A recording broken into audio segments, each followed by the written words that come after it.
સિનોર તાલુકાના મોખરાનું સ્થાન ધરાવતા અવાખલ ગામે જંગલની થીમ ડેકોરેશનના વચ્ચે બિરાજમાન ગણપતિ બાપાની મૂર્તિએ ભારે આકર્ષણ જમાવ્યું. સિનોર તાલુકાના મોખરાનું સ્થાન ધરાવતા અવાખલ ગામે દર વર્ષની જેમ જંગલ થીમ ડેકોરેશન વચ્ચે બિરાજમાન ગણપતિ બાપાની મૂર્તિએ ભારે આકર્ષણ જમાવ્યું હતું.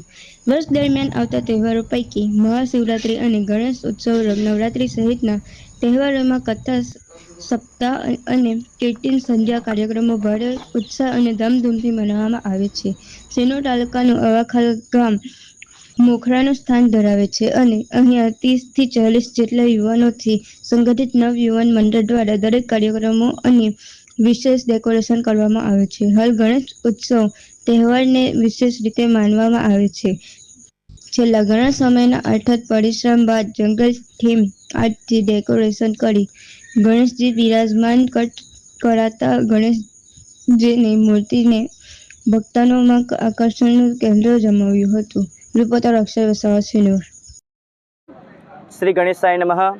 મારું નામ દેવેન્દ્ર દવે કિશોરભાઈ છે.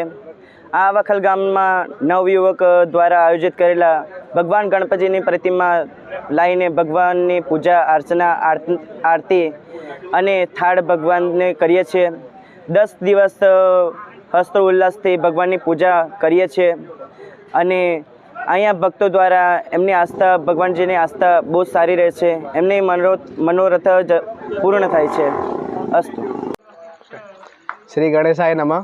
મારું નામ ધ્રુવન પટેલ છે. મુકામ પોસ્ટ અવાખલનો રહેવાસી છું.